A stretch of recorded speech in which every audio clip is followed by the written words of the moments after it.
It's me Sadakat Chanjo. Today my presentation topic is devolution of power. So there are three major forms of administrative decentralization. The first is deconcentration, delegation, and the third is devolution. So we first discuss what is administrative decentralization.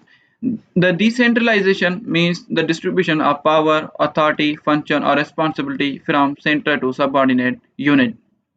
So now we discuss devolution powers in Pakistan. What is devolution? The devolution means the transfer of decision making, management, and financial powers to local government, such as mayor, Nazim, union council, who runs the local government affairs with the help of elected representatives of the citizens at a local board or local level. So in first time of history in a British, Lord Ripon, who is the viceroy of the subcontinent, he introduced local government system in 1884. He introduced local board at like as tahsil or district level for the solving the problem of local level. But after time it was failed. क्यों fail हुआ? क्योंकि जो British के लोग थे, क्योंकि अंग्रेज नहीं चाहते थे कि जो लोकल नीचे जो लोग होते हैं उनको ये फायदा पहुंचे या उन तक ये रसाई पहुंचे. So after that, in history of Pakistan, the General Ziaul who passed 8th Amendment 58 article to give all powers to the president. दो जो प्रेसिडेंट के पास पावर्स देते हैं, जैसे कि जो नेशनल असेंबली के पावर्स भी प्रेसिडेंट को दिए गए, फेडरल के पावर्स भी उसको दिए गए. तो ये जो था तो जनरल जियाउल हक ने ये एक एक्ट पास किया था अमेंडमेंट. तो उसके बाद it was removed by the ex prime minister Nawaz Sharif in 13th amendment. उसके बाद अगेन फिर 58 article to be restored by general Pervez Musharraf in 17th amendment. जब जनरल मुशर्रफ साहब हु केम इनटू पावर 1999, तो उसने भी ये जो था ना रिस्टोर्ड किया आर्टिकल. तो उसने फिर से ये सोचा कि क्यों ना जो पाकिस्तान में एक दूसरा सिस्टम लिया जाए जिसका नाम था devolution of powers plan 2001. This plan was giving three major forms like as union council, tahsil, and district level. So now we first discuss what is union council. The union council is the lowest tier of the union council or local system government.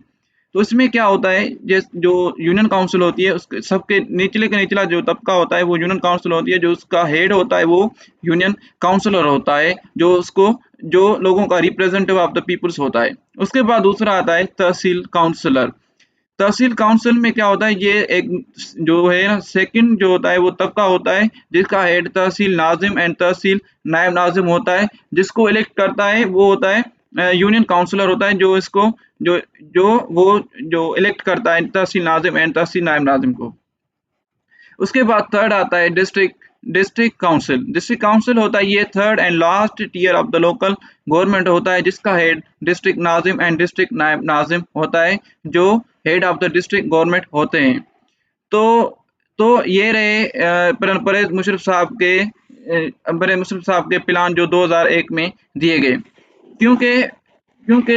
क्योंकि उसके बाद फिर जो था उसके बाद फिर जो इलेक्शन हुए प्रेसिडेंट आसिफ अली जरदारी साहब आया था, तो उसने फिर से इस चीज़ को ख़त्म किया और उसने दूसरा सिस्टम इंट्रोड्यूस करवाया. उसका नाम था एक एक्ट और अमेंडमेंट पास करा जिसका नाम 18th अमेंडमेंट था. उसमें जो फेडरल गवर्नमेंट के पावर्स थे वो प्रोविंस को दिए गए, प्रोविंस से जो डिस्ट्रिक्ट लेवल तक पहुंचाया गया.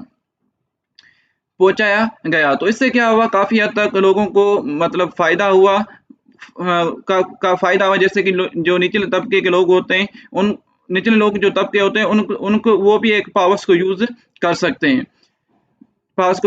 So I am in the favor of the devolution of powers because the devolution of power is vital to help deepen democracy in any country.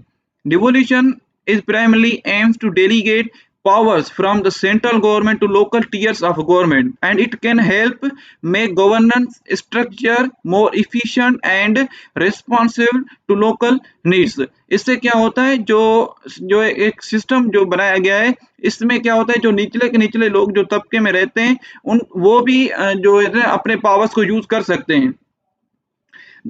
अपने पावर्स को यूज कर सकते हैं और वो गवर्नमेंट में आ सकते हैं। जैसे कि गवर्नमेंट जो अभी भी जो फंडिंग देती है वो इक्वली डिस्ट्रीब्यूशन होती है इन पाकिस्तान।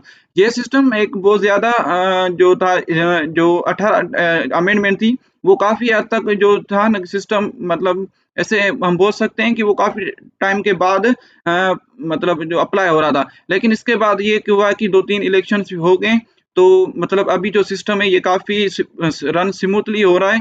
और I am absolutely in the favour of the devolution of powers, ये होनी चाहिए। इससे क्या होगा, हर लोग जो होते हैं निचले तबके के लोग से लेकर बड़े जो लोग होते हैं, हर किसी को ये हक होना चाहिए कि वो भी पावर्स में आए और पावर्स को एंजॉय करें और लोगों को हुकूक दें। और जो लोग निचले लोग होते हैं वो भी मतलब है ना निचले लोग जो होते हैं उनको भी पावर्स देनी चाहिए।